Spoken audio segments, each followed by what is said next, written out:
Ça va bien tout le monde? Oups, c'est un petit peu fort peut-être. Juste baisser le premier track. La première track, Denis. Ouais. 1, 2. Ouais. Merci. Ça s'écroche un peu.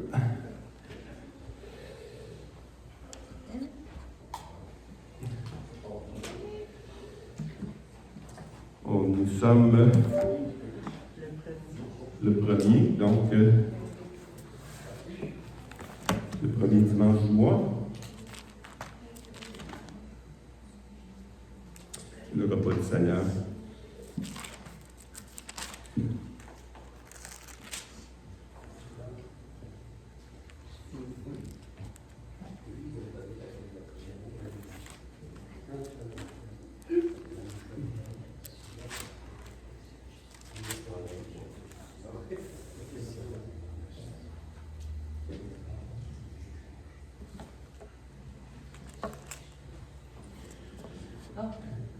Ah? Ben, je trouvais que tu étais stallé, je suis comme... Donc, on attend que les éléments soient passés.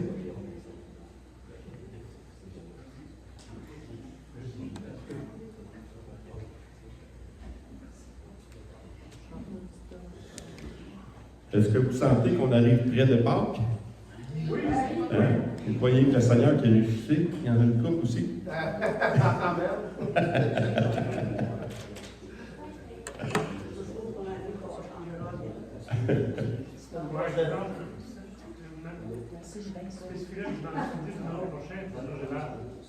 Oui. Oui, mais ça change ça, l'instant. On change là? Oui. Oui, on avance. L'heure, elle change à toutes les minutes de toute façon. Hein? Non, mais moi, c'était important de me garder là. On l'avance ou on la recule? On l'avance. Mais la semaine prochaine, nous, on va être dans le sud. L'heure, ça n'aura pas d'importance au jour, nous autres. La semaine prochaine, on est dans le sud. Ah oui, je suis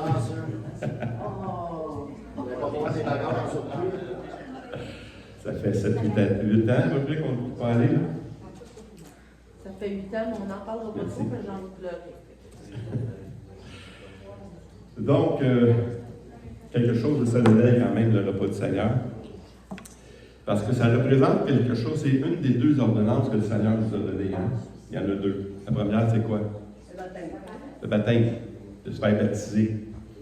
Donc, c'est un prérequis pour le repas. Pas nécessairement que vous avez passé par les eaux de baptême, mais si vous avez pris la décision de vous faire baptiser, vous pouvez prendre le repas. Parce que c'est une des deux, justement, puis la deuxième, c'est de se rappeler ces choses-là. Si vous avez déjà passé par les eaux du baptême, ou si vous désirez passer par les eaux du baptême, on ne peut pas vous baptiser aujourd'hui. On pourrait, mais c'est vrai. On le ferait très peu. Donc, on va attendre plus tard. Et puis, justement, on va en parler. Ceux qui veulent se faire baptiser aussi, on va avoir des baptêmes cet été. Donc, plusieurs personnes vont se faire baptiser. C'est bien. Et puis, avec les témoignages, tout ça, fait qu'on va penser à ça. Mais aujourd'hui, c'est pour le repas du Seigneur que le Seigneur nous a recommandé. Dans 1 Corinthiens 11, 23, quand j'ai reçu du Seigneur, ce que je vous enseigné, c'est que le Seigneur Jésus, dans la nuit où il fut livré, prit du pain. Et après avoir rendu grâce, il le rompit. Il dit, ceci est mon corps qui est rompu pour vous. Faites ceci en mémoire de moi. Ça veut dire que le Seigneur Jésus il a donné sa vie, il a donné son corps pour que nous, on ne passe pas par là. Il a payé notre condamnation, c'est ça que ça veut dire. Et puis, il faut se rappeler ces choses-là. Quand on voit le pain, c'est le sacrifice de Christ qui a fait à notre place. Donc, le Seigneur Jésus, merci pour ton corps. Père, merci d'avoir donné ton Fils pour le pardon de nos péchés.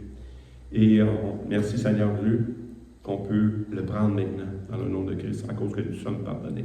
Nous en avons tous.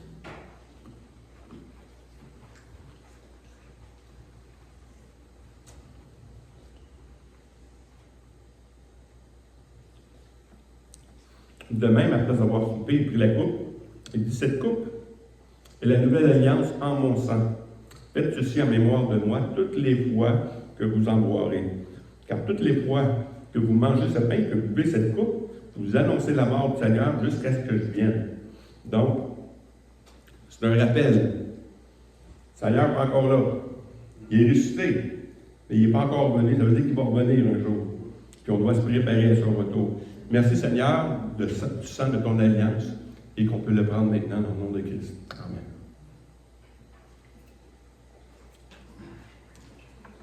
Amen.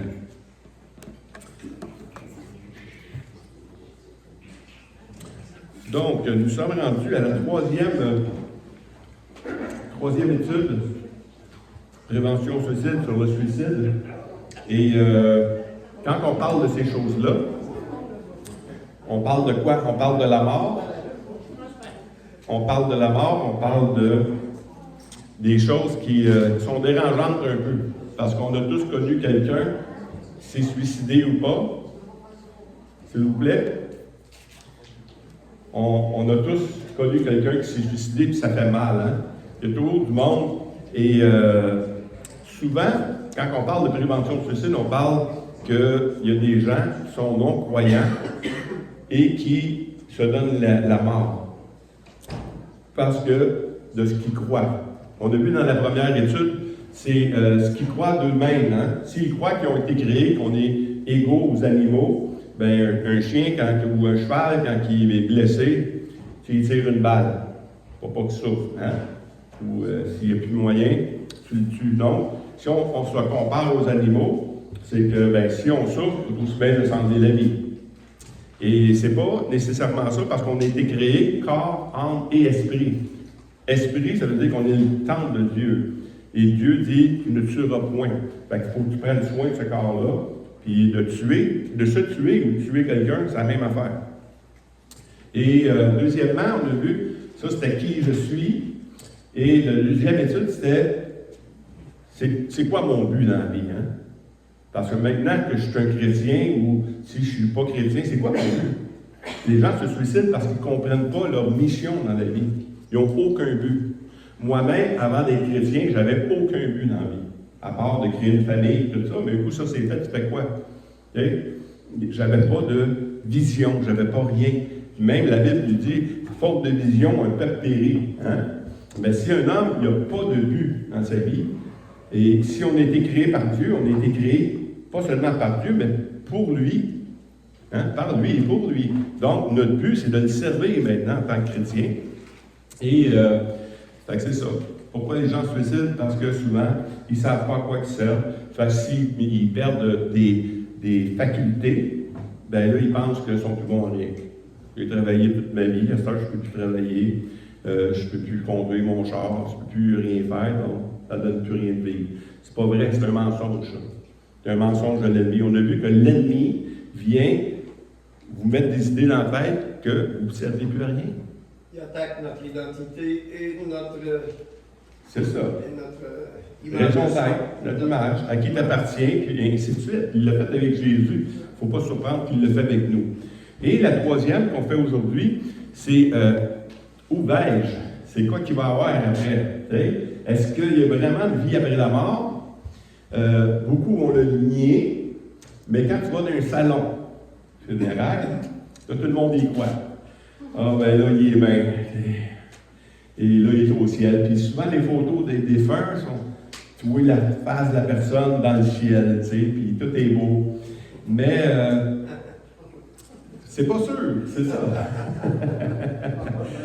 Ça dépend si tu as eu le privilège d'y aller ou pas.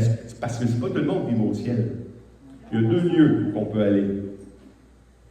Il y a le ciel, paradis, la présence de Dieu, ou l'enfer, dans les flammes, éloigné de Dieu éternellement, dans la perdition.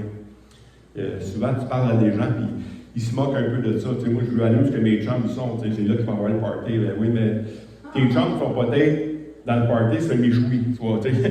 Ça va brûler, là, tu sais. Peut-être oui, ça va être méchoui, tu sais. On va voir ces choses-là, mais c'est important de se rappeler ces choses-là que l'espérance du chrétien, là, c'est pas la vie ici. Là. L'espérance du croyant, c'est de l'autre côté. Et c'est pour ça qu'on a reçu le Seigneur Jésus, cette espérance-là, des promesses de l'autre vie, qui va être là, peut-être sans trouble, sans chagrin. Mais en même temps, il n'y a rien de sûr encore. Parce que dans le jardin, le paradis de Dieu, il y a un arbre avec un fruit, c'est pour la guérison des nations. S'il y a un arbre qui va te enlever ta peine au ciel, ça veut dire que tu vas encore souffrir. Les gens pensent que, oui, mais s'il meurt, là, il va arrêter de souffrir. Je connais un ami, moi, qui a perdu son doigt. Son doigt n'était plus là. Il avait mal pareil à son doigt. Il avait toujours mal à son doigt. Claude, il manque une jambe. Pensez pas qu'il n'y a pas. Il n'y a plus de jambe, il aurait plus mal à sa jambe. On pense à ça, on souffre pareil. Puis on va voir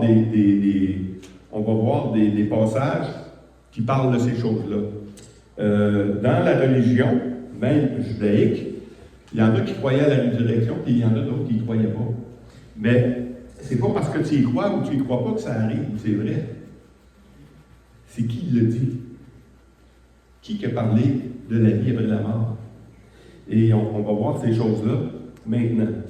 Par exemple, Paul, dans Acte 23, on n'a pas le passage encore, mais dans Acte 23, Paul, il y a un moment donné, il se défend, puis la raison, c'est qu'il y a deux groupes de Juifs qui sont là, les Sadducéens et les pharisiens, qui ont deux pensées différentes sur la vie après la mort. Fait que Paul dit que c'est à cause de l'espérance des pharisiens, parce que les pharisiens croyaient qu'il y avait la résurrection, qu'il y avait des anges, qu'il y avait des esprits. Les Sadducéens ne croyaient pas ça. Pourtant, ils lisaient la même Bible, là. Mais eux ne croyaient pas ça. Donc, c'est important de savoir qu'une vie après la mort et de s'y préparer. Parce que si tu n'es pas prêt à rencontrer ton Sauveur, puis ton problème avec lui n'est pas réglé, ça se peut que ça chauffe un peu. Fait que, pour prévoir ça, on va lire quelques passages quand même.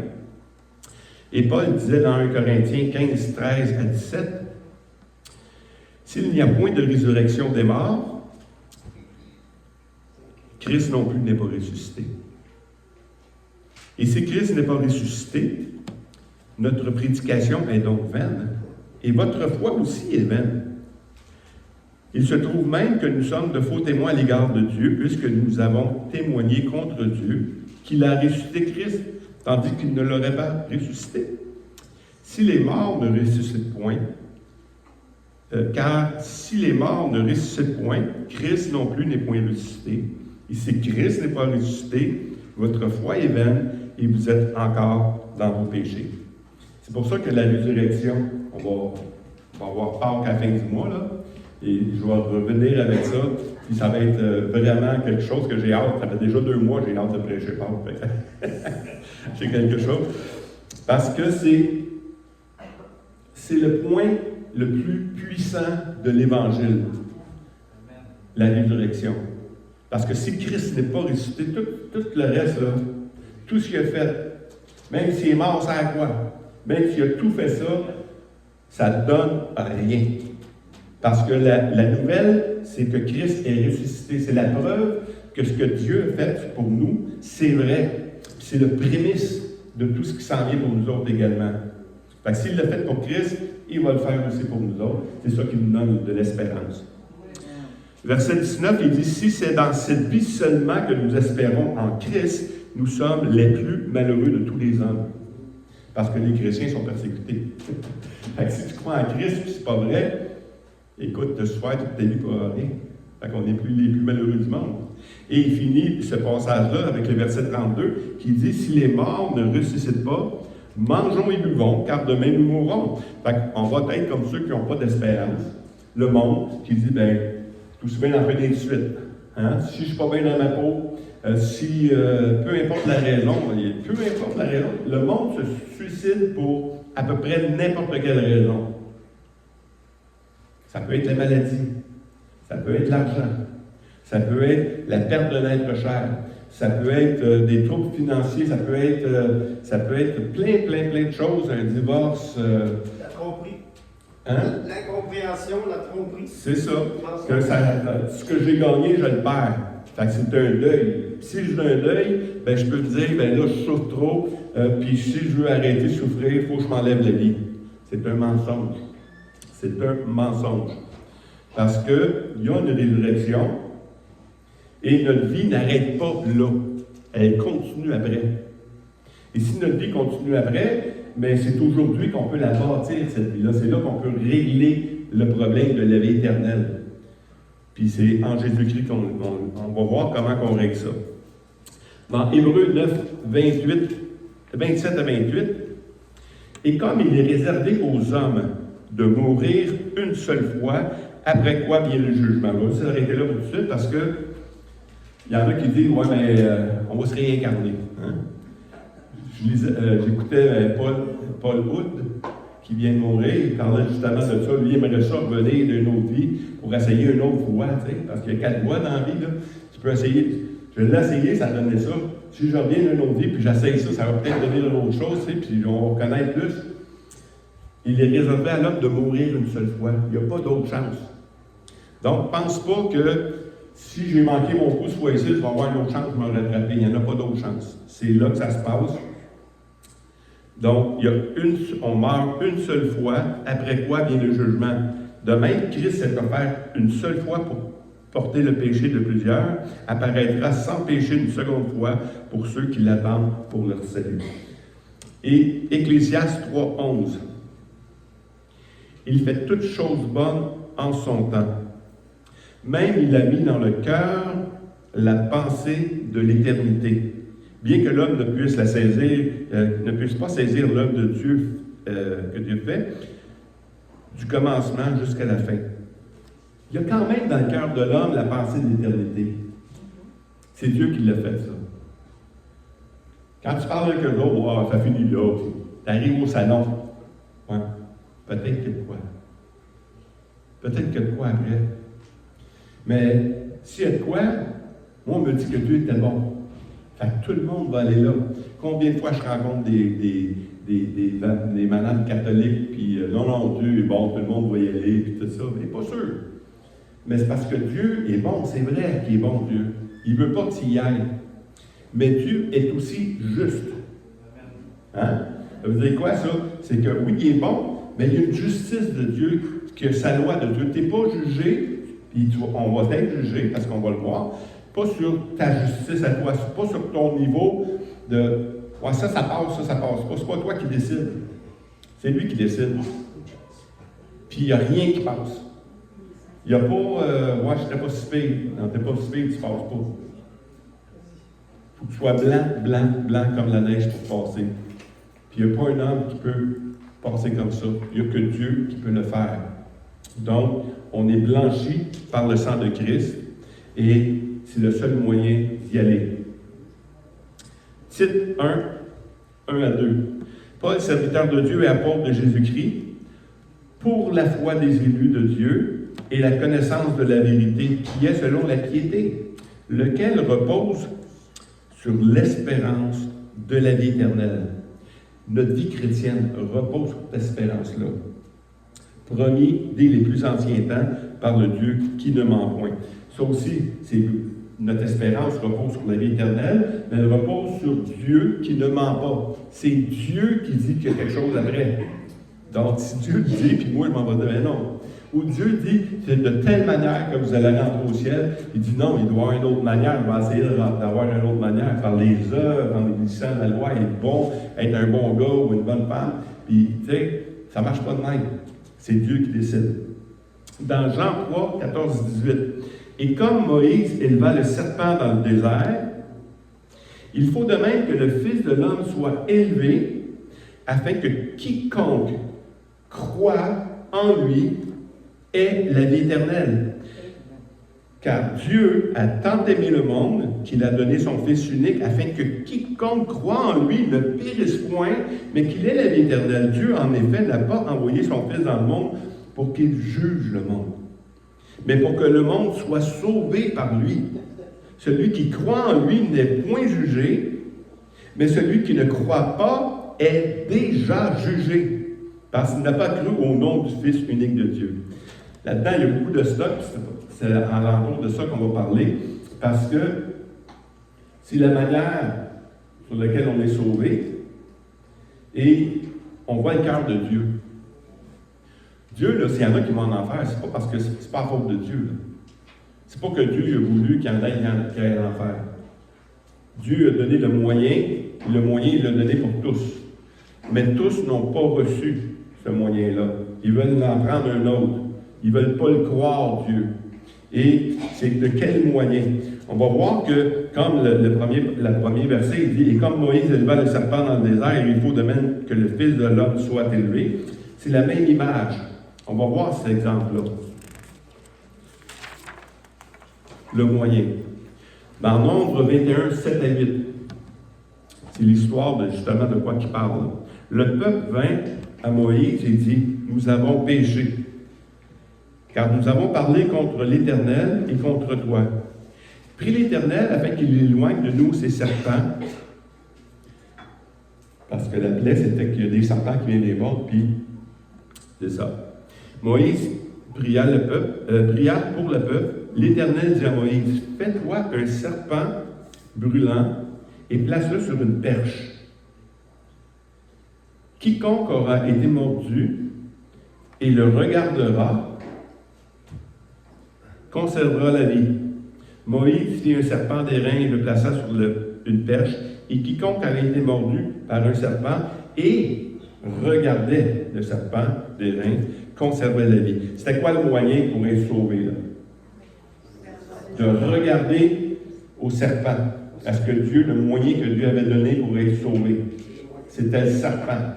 Donc, si tu avais été mordu, puis tu ne regardais pas le serpent, c'était la mort.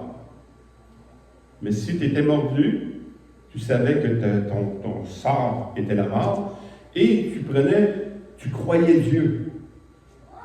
Tu te tournes vers le serpent, tu n'avais pas besoin de faire une prière, tu n'avais pas besoin de faire des katas, tu avais besoin juste de regarder, puis de voir Dieu, parce que si tu ne regardes pas, c'est que tu ne crois pas. Si tu regardes, c'est parce que tu crois. C'est la seule manière. Donc, le moyen, on voit qu'ici, c'était de regarder, mais en passant, c'était de croire. C'est de croire Dieu. Dieu dit, si tu regardes, tu vas être sauvé. L'obéissance. L'obéissance. L'obéissance découle de la foi. Si tu as la foi, tu obéis. Si tu n'as pas la foi, tu ne le fais pas, tu ne le crois pas. Non, c'est pas si simple que ça. Je vais juste vous rappeler un événement qu'un monsieur m'a emmené. Hein, il y avait quoi? Il y avait la lettre, je pense. Puis une des servantes, une fille des Hébreux, était là, puis elle a dit, ben on a un prophète, puis on va aller le voir, puis lui, il va prier, puis tu vas voir, tu vas être guéri. Il s'en va voir le prophète ne le reçoit même pas, mais il dit à son serviteur, il fait juste dire qu'il aille se laver se tremper, je pense que c'était 3 fois. 7 fois dans le Jourdain, de se tremper 7 fois dans le Jourdain, puis il va être guéri. Puis là, il est en colère. Là, je pensais que le prophète était pour venir prier pour moi. Puis lui, il voulait décider le moyen que Dieu prendrait pour le sauver. Non, c'est pas toi qui décide, c'est Dieu qui décide. Donc, la fille, c'est ça qu'elle a dit. Ouais, si tu avais demandé de quoi de difficile, tu l'aurais fait. Là, il te demande de quoi de simple. Fais-le, puis tu vas voir. Une chance, il obéit, hein? Il obéit, il était guéri. Il y avait un peu de doute. Mais l'obéissance, ça démontre que tu as un peu de foi aussi. Écoute, j'ai pas de choix, on a-tu de quoi à perdre, tu vas mourir ou tu ne seras pas guéri, et je vais obéir. Et ainsi de suite. Mais c'est un peu de même qu'on est venu au Seigneur aussi. Hein? On ne comprenait pas le salut quand on est venu au Seigneur. Le Seigneur dit quoi à moi, puis tu vas avoir la vie éternelle. Pas bien mes choix, là. Il y a juste manière là. Seigneur, je crois. Il y en a d'autres qui vont dire, Seigneur, je crois, viens au secours de mon incrédulité. Mais le moyen, c'est la foi. Il y a une dans Jean 1,12. Ah oui, ben c'est ça, justement. Ce serpent, là, ça a devenu l'emblème de tous les hôpitaux, les pharmacies, tout ce qui soigne. Ça vient de où? De cette histoire-là. Ça vient de là. Et puis, Jean 1, 12 à 13. Mais à tous ceux qui l'ont reçu, à ceux qui croient en son nom, elle a donné le pouvoir de devenir enfants de Dieu, lesquels sont nés non du sang, ni de la volonté de la chair, ni de la volonté de l'homme, mais de Dieu. C'est sa volonté à lui, la manière que lui veut que ça soit fait, ceux qui l'ont reçu. Bon, est-ce que parce qu'ils l'ont reçu qu'ils sont sauvés? Ils l'ont reçu parce qu'ils ont cru. Hein? Recevoir, c'est l'action, mais tu ne peux pas recevoir une action si tu ne le crois pas. Il faut le faire. C'était la même chose à la Pâque quand ils ont mis le sang sur les poteaux. Mettez le sang sur les poteaux, restez dans la maison, les deux seules choses. Si vous faites ça, quand même, tu es dans la maison, tu t'inquiètes, ça va-tu marcher, ça ne marchera pas, puis tout ça. Non, peut-être qu'est-ce qu'il va faire? Ça va marcher. Parce que c'est lui qui a dit, si tu fais ça, tu vas être sauvé. Donc, on est sauvé par la foi dans ce que lui a dit. Lui, il a dit, ceux qui le reçoivent, ben, c'est ceux qui croient. C'est ceux qui croient. Il a donné le pouvoir de devenir un enfant de Dieu. On n'est pas tous des enfants de Dieu, c'est un mensonge. On devient un enfant de Dieu. Dans Jean 10, 9, il dit, je suis la porte. Si quelqu'un entre par moi, il sera sauvé. Il entrera et il trouvera des pâturages. Encore une fois, on voit le moyen. Jésus est la porte, c'est par Jésus. Ça, c'est l'objet. Jésus devient l'objet. En français, hein? Il devient l'objet par lequel on croit. En quoi on croit? C'est l'objet. Et ensuite, on a Jean 14, 6. Jésus lui dit, je suis le chemin, la vérité, la vie. Nul ne vient au Père que par moi. Ça commence à s'éclaircir pas mal. Que par moi. Il n'y en a pas d'autre. Quand même, tu essaies d'en chercher un autre, que par moi. Donc, on voit le moyen. Dans Jean 3, 36, il dit, celui qui croit au Fils. Celui qui croit au Fils a la vie éternelle. Celui qui ne croit pas au Fils ne verra point la vie, mais la colère de Dieu demeure sur lui. Est-ce qu'on le croit, ça? C'est Dieu qui le dit. Un non-croyant peut croire que, quand je parle de la colère de Dieu à un non-croyant, il dit, écoute, Dieu est en colère contre moi. Il est en colère contre tout le monde. Parce qu'on est tous des pécheurs. Puis il déteste le péché. Mais il aime le pécheur. Il veut te sauver. Il a donné le moyen de te sauver. Et que le seul moyen de te sauver, c'est pas la religion. C'est pas de faire des bonnes choses. C'est pas d'aller à l'église. C'est pas de lire ta Bible.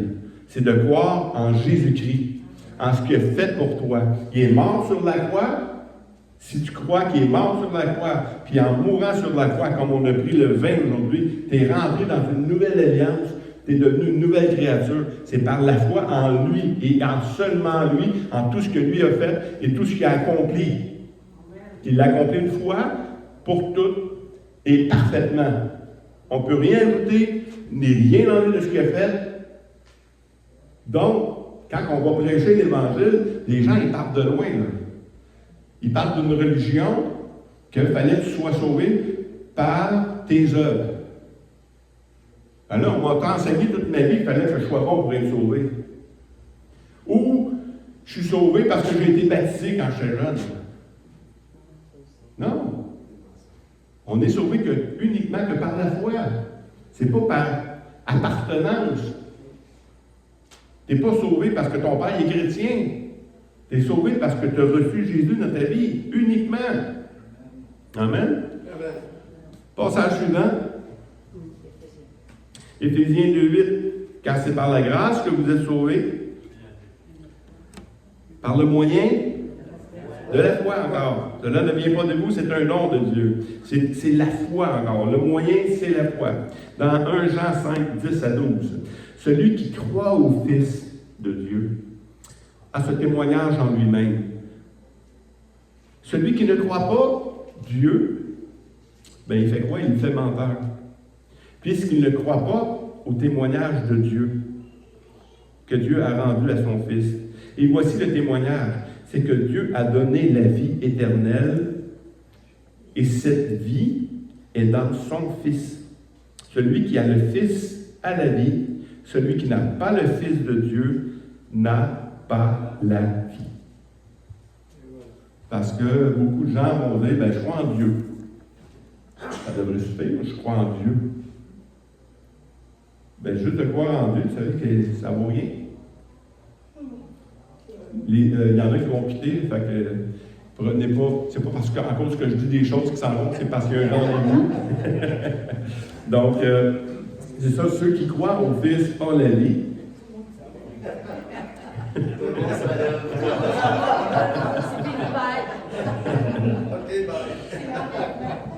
Donc, il faut le croire, ça, ceux qui n'ont pas le Fils. C'est pour ça que c'est important de prêcher le Fils. C'est pas, tu sais, moi, là, à tous les jours, je parle de Dieu aux gens. Je parle des choses spirituelles. Et écoute, on me reçoit, il n'y a pas de problème. Mais la journée que je parle de Jésus-Christ, oh! On dirait ça, un petit. C'est oui, mais. Écoute, pourquoi lui? Tu sais, ben, tout est de lui, par lui, pour lui. Hein? Et Jésus-Christ, c'est comme ma belle-mère me disait un moment donné, c'est pas grave en qui tu crois, pourvu que tu crois. Non, non, non. C'est l'objet dans lequel tu crois qui est important. C'est pas ce que tu crois. Parce que tu peux être vraiment sincère dans tout ce que tu crois, mais tu peux être sincèrement dans l'erreur. Hein? Donc, ce que tu crois, ça se peut que ce ne soit pas vrai. Mais lui, il a fait une promesse. Et sa promesse vient de sa parole. Et si tu crois sa parole, tu crois Dieu. Si tu crois Dieu, tu crois Christ. Si tu crois Christ, tu es sauvé. Ça, c'est tout un cheminement comme ça. Acte 13, 46. Paul et Barnabas leur dirent avec assurance, c'est à vous premièrement, en parlant aux Juifs, c'est à vous premièrement que la parole de Dieu devait être annoncée. Mais puisque vous la repoussez et que vous vous jugez indigne de la vie éternelle, voici, nous nous tournons vers les païens. Quand on parle de jugement, il va y avoir un jugement. Et ce jugement-là, il commence aujourd'hui. Il y a des témoins de Jéhovah qui sont dans la maison à un moment donné, puis ils me parlaient du royaume, tout ça. Puis ils parlaient de l'état de l'homme, comment il était. Il dit, oh oui, je suis déjà jugé. Hein? Déjà jugé? Oui. Je me suis jugé moi-même, coupable, pour recevoir le sang de Christ dans ma vie. Parce que si je pense que je suis encore bon pour être sauvé, là, je mérite encore d'être sauvé, je n'ai rien compris. Jésus est mort pour des perdus. Il est mort pour des pourris, des gens qui méritent la mort. On mérite tous la mort. Il n'y a personne qui dit, ouais, mais moi, je n'étais quand même pas si pire, tu sais. Non, non, non. Si tu n'as rien compris la parole de Dieu, tu mérites la mort. Et les Juifs, justement, parce que par association, ils sont le peuple de Dieu. Fait qu'ils pensent qu'ils sont sauvés. Ce n'est pas parce que tu fais partie de l'Église que tu es sauvé. À cause de Jésus-Christ seulement. Dans Jean 12, 47, 48, si quelqu'un entend mes paroles et ne les garde pas, ne les garde point, ce n'est pas moi qui le juge. Car je suis venu non pour juger le monde, mais pour sauver le monde. Ça, c'est le cœur de Dieu. Celui qui me rejette, ne rejette pas mes paroles, et qui ne reçoit pas mes paroles, a son juge les paroles que je leur ai annoncées. C'est elle qui les jugera au dernier jour. Tu sais, Jésus va venir pour juger. On est déjà jugé. On a déjà pris une décision. On dit que Jésus, c'est notre sauveur. Sauvé de quoi? D'une mort éternelle. C'est d'une mort éternelle qu'il est venu nous sauver. Fait que s'il est venu nous sauver d'une mort éternelle, on le reçoit et on n'est plus jugé. La parole nous juge. On est condamnable, on reçoit le don de Dieu qui est le salut. Mais celui qui rejette ces paroles, fait qu'il rejette Dieu, il rejette le moyen d'être sauvé, à son juge, et il sera jugé. C'est ces paroles-là qu'il jugera au dernier jour. Dieu n'aura pas besoin au dernier jour de dire quelque chose. C'est déjà fait. C'est déjà fait. 2 Thessaloniciens 1, 4 à 10. Et il reste 2 passages. Ainsi, nous glorifions-nous de vous dans les églises de Dieu à cause de votre persévérance et votre foi au milieu de toutes vos persécutions et de tribulations que vous avez supportées. C'est une preuve du juste jugement de Dieu, pour que vous soyez jugés dignes du royaume de Dieu pour lequel vous souffrez. Car il est de la justice de Dieu. Ah, voyez-vous ici, il n'y a plus question d'amour. L'amour, il l'a donné. Là, il est rendu question de justice. Car il est de la justice de Dieu de rendre l'affliction à ceux qui vous affligent et de donner à vous qui êtes affligés du repos avec nous lorsque le Seigneur Jésus apparaîtra du ciel avec les anges dans sa puissance au milieu d'une flamme de feu, pour punir ceux qui ne connaissent pas Dieu et ceux qui n'obéissent pas à l'évangile de notre Seigneur Jésus. Ils auront pour châtiment une ruine éternelle. Il y en a qui pensent que c'est juste le purgatoire, ça va juste pour un temps. C'est ici le mot éternel, on ne peut pas le définir. Tout le temps. Dans le texte, c'est quand même ajouté, et ceux qui croient et qui obéissent, les deux. C'est ça. C'est lié, là. Une ruine éternelle, puis la ruine éternelle, c'est loin de la face du Seigneur et de la gloire de sa force. C'est loin de ça. Lorsqu'il viendra pour être, en ce jour-là, glorifié de ses saints et admiré de tous ceux qui auront cru, car notre témoignage auprès de vous a été cru. Et on va terminer avec ce passage-là dans Luc. Parce que des fois, il y en a qui pensent que, ouais, mais qui dit comment ça va être? Parce que après notre mort, là, c'est dur avec la Bible, hein? Parce qu'il y a des passages avant Jésus-Christ qu'on allait dans un lieu d'attente. OK? Puis il y en avait 2 lieux d'attente. Mais après Jésus-Christ, il y a quelque chose qui s'est passé. Il a dit au larron à côté de lui, aujourd'hui même, tu vas être dans le paradis avec moi. Oh! Quelque chose, là. C'est plus il ne va pas dans le même lieu que les autres. Il s'en va dans le paradis avec lui. Il y a eu un changement dans ces choses-là qu'on voit dans la parole de Dieu. Est-ce qu'on peut le décrire comme il faut? Je pense pas. Mais je vais juste démontrer que avant Jésus-Christ, là, comment c'était dans Luc 16, 23 à 31. Dans le séjour des morts, il y avait le riche et il y avait le pauvre Lazare. Les 2 mourus, ils se ramassent de l'autre côté, dans l'éternité. Dans l'éternité, il y a 2 lieux. Et c'est là que le passage commence. Dans le séjour des morts, il levait les yeux et tandis qu'il était en proie et au tourment. Ben oui, mais il est mort, c'est plus pour être en proie et en tourment. On a ça après, ça. Après la mort, là, ça peut être pire. Ici, c'est pire. Il vit de loin Abraham et Lazare dans son sein, avec lui. Il s'écria, Père Abraham, aie pitié de moi et envoie Lazare pour qu'il trempe le bout de son doigt dans l'eau et qu'il me rafraîchisse la langue. Hey, ça ne prend pas juste ça. J'ai besoin de ça là, parce que je souffre. Car je souffre cruellement dans cette flamme. Abraham répondit, mon enfant, souviens-toi que tu as reçu tes biens pendant ta vie et que Lazare a eu les maux pendant la sienne. Maintenant, il est ici consolé et toi tu souffres. D'ailleurs, il y a entre nous et vous un grand abîme afin que ceux qui voudraient passer d'ici vers vous ou de là vers nous ne puissent le faire. Et là aussi, ça devient intéressant. Le riche dit, je te prie donc, Père Abraham, d'envoyer Lazare dans la maison de mon père, car j'ai 5 frères. c'est pour leur attester ces choses afin qu'ils ne viennent pas ici dans ce lieu de tourment. Quand même, il souffle lui-même, il y a quand même compassion de ceux. Moi, là, mon sort, il est réglé. J'ai une famille. Tu peux-tu faire de quoi avec ma famille? Tu peux-tu faire de quoi avec ma famille? Je l'aime, ma famille.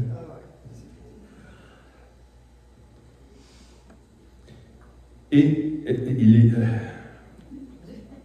On est rendu pour qu'il leur atteste, afin qu'ils ne viennent pas ici dans le lieu de tourment. Ils ont Moïse et les prophètes. Ça veut dire quoi, ça, Moïse et les prophètes? La parole. Ils ont la parole de Dieu. Ils n'ont pas besoin d'autre chose. Tout ce qu'on a à savoir, c'est écrit là-dedans. Tu rejettes la parole, comme on a vu tous les passages tantôt. Tu rejettes la parole de Dieu, tu rejettes Christ. Il dit, ils ont les prophètes, qu'ils les écoutent. Il dit non, Père Abraham. Encore là, tu sais. Le gars vient de se tromper toute sa vie, puis il est en train de dire à l'autre comment faire. Non, Père Abraham. Mais si quelqu'un d'entre les morts va vers eux, ils se repentiront. Parce que lui, probablement, s'il avait un mort ressuscité, il serait repenti. Et Abraham lui dit, s'ils n'écoutent pas Moïse et les prophètes, ils ne se laisseront pas même persuader quand même quelqu'un des morts ressusciterait. Puis on a la preuve aujourd'hui, Christ est ressuscité depuis 2000 ans. Puis les gens se ne repentent pas encore. On a toujours la parole de Dieu. Ils ne veulent pas recevoir la parole de Dieu. Mais moi, je vous dis, chaque jour, je distribue la parole de Dieu, puis il accepte la parole de Dieu. Très peu de personnes. Ce mois-ci, je pense que j'en ai distribué 2000 quelque chose. Des évangiles de gens aux gens. Puis quand je lui donne, ils savent que c'est un évangile. Puis je crois que ce mois-ci, je pense que c'est arrivé à Hélène qui a été refusée 2 fois ce mois-ci. Mais moi, personne n'a refusé l'Évangile. Il y a un réveil qui se fait. S'ils commencent à prendre ça, est-ce qu'ils prennent par respect parce qu'il y a un vieillard devant eux autres qui a fait un évangile? Je ne sais pas. Écoute. Non. Le vieillard dans la Bible, là, ceux qui sont passés 60 ans, ils valent pas mal moins que ceux d'avant 60 ans. Ça va être tes cheveux. C'est ça. Mais quand même, ils reçoivent l'Évangile, puis ma prière à chaque fois, à chaque jour que je passe un Évangile à une maison, Seigneur, que cette parole-là puisse faire son effet. Parce que pour aller à Christ, il n'y a pas autre moyen que la parole de Dieu. Tu peux reconnaître que Dieu existe en dehors de la parole, par les événements, par la création, par toutes sortes de choses. Tu peux croire que Dieu existe, mais ce n'est pas ça qui te sauve. La seule manière d'être sauvé, c'est le salut en Jésus-Christ. Toute la parole, pas juste le Nouveau Testament, de l'Ancien Testament jusqu'à l'Apocalypse, le point central, c'est Jésus-Christ. Donc, si tu crois en Jésus-Christ, tu es sauvé. Si tu ne crois pas en Jésus-Christ, tu n'es pas sauvé. Quand je lui donne des paroles, cette semaine, j'ai donné un évangile à un jeune homme, puis il dit, ouais, je vais dans l'église, mais tu sais, il ne parle pas trop dans la Bible, puis tout ça. Non. Il faut que tu lises la Bible. Si tu lis la Bible, tu vas trouver le moyen d'être sauvé. Le moyen d'être sauvé, c'est Jésus-Christ. Il faut que tu le reçoives, tu crois en lui, puis là, tu vas être sauvé. Puis là, tu voyais ses yeux s'allumer. Waouh! C'est le fun de voir ces gens-là. Je prêche l'Évangile à toutes sortes de personnes. Aussitôt qu'ils ont 12 ans, 12-13 ans, je te prêche l'Évangile. Avant 12 ans, écoute, tu donneras ça à tes parents, tu sais, parce que je ne veux pas être accusé de, tu sais. Et j'ai prié pour un monsieur, 82 ans, qui est en fauteuil roulant, pas capable de se lever depuis 6 mois à cause d'un nerf, diabète, ainsi de suite. Puis quand j'ai dit, est-ce que je peux prier pour vous? La face a changé.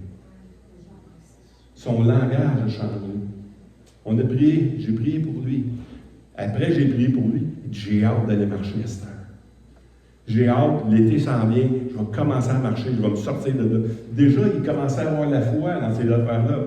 Avant ça, là, il dit, il n'y a rien à faire.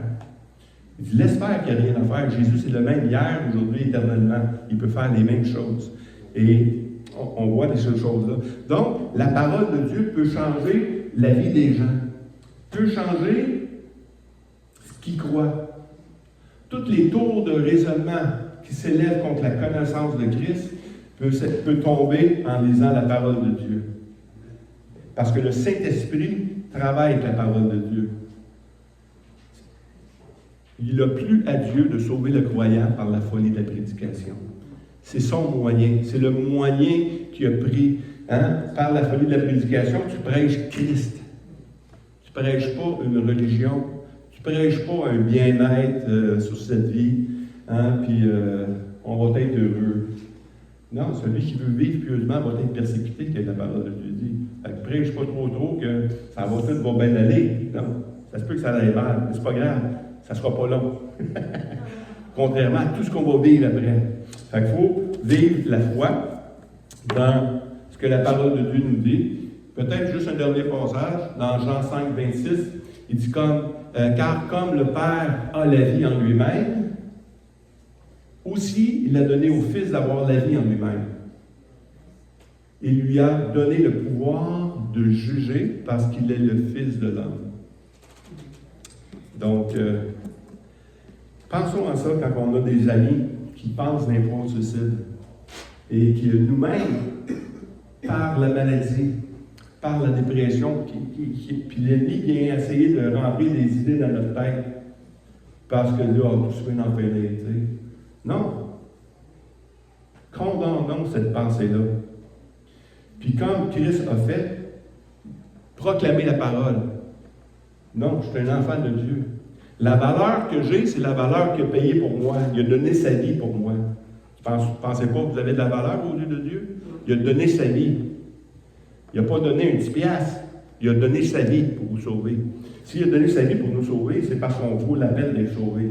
Si on a la peine d'être sauvé, même si on perd nos capacités, même si cette tente se détériore, on a toujours de quoi faire pour le Seigneur. On a toujours une bonne raison de vivre.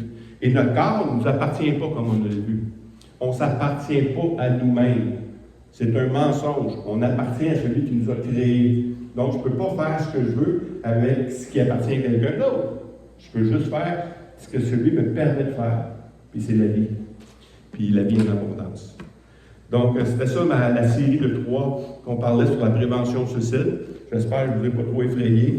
Mais moi, je côtoie la mort à tous les jours. Je rencontre des gens qui ont passé proches, qui ont essayé de se suicider, qui ainsi de suite, soit qui ont connu un enfant qui se sont suicidés. Écoute, dans la famille, là, vous pensez que ça va soulager, ça fait du trouble. Je rencontre des jeunes femmes, des jeunes hommes, qui, après des années, souffrent encore du suicide de leurs parents. Donc, pensez pas que ça fait rien. Arrêtez d'être égoïste. Pensez aux autres. Pensez à votre vie pour Dieu. Amen? Amen. Seigneur, merci pour ta parole. Merci pour le salut en Jésus-Christ. Ton Fils s'est sacrifié pour nous, pour qu'on puisse avoir la vie. Tu nous la donnes, c'est un don gratuit. On n'a rien à faire sinon de croire à ce que tu as fait. Merci. Parce que tu es venu dans nos vies, tu nous as révélé ces choses-là. Parce que quelqu'un a osé nous prêcher la parole. Bien, Seigneur, qu'on puisse oser prêcher la parole aux autres, afin qu'eux aussi soient réveillés, qu'eux aussi puissent recevoir le don gratuit de Dieu, qui est Jésus-Christ, son sacrifice parfait, afin qu'ils puissent avoir la vie, qu'ils puissent avoir une espérance nouvelle, qu'ils puissent avoir un nouveau but dans la vie. Non plus un but égoïste de voir les choses s'accomplir, mais de voir ton plan s'accomplir dans leur vie, de voir ton plan s'accomplir dans l'Église, de voir ton plan s'accomplir dans la ville où on habite, Seigneur. C'est ça notre désir, c'est que tu sois glorifié. Alors, prends nos vies et glorifie-toi par elle dans le nom de Christ. Amen. Amen. Amen. Mercredi prochain, ça va être Gaétan qui va enseigner. Fait que le Seigneur vous bénisse. Moi, je ne serai pas là. Hein? Mercredi, je suis là. C'est l'autre mercredi, je ne suis pas là. C'est ça. Je vais être avec vous autres, finalement. Je vais être béni avec vous autres. Mais c'est Gaétan qui va prendre la parole. Et puis, c'est ça. Venez prier ensemble. De prier ensemble là, et de s'édifier ensemble par la parole, là, c'est quelque chose qui nous remonte. C'est un remontant. Hein? Celui qui, la parole de Dieu, que celui qui prie en langue s'édifie lui-même, hein? Parce qu'on peut prier en langue, mais celui qui loue qui regarde la parole, qui étudie la parole, c'est quelque chose qui nous remonte la foi, parce que la foi vient de ce qu'on entend. Parce que si on vient étudier la parole ensemble, puis on l'entend, bien la foi monte. Puis plus la foi monte, plus qu'on est édifié, plus qu'on est édifiant. Si on n'est pas édifié, on ne peut pas être édifiant. Parce que c'est le même que ça marche. Amen. Donc, bonne semaine. Le Seigneur vous bénisse. Et ceux qui restent pour l'agapé vont pouvoir continuer à parler. Oui? Alors, tous ceux qui sont là,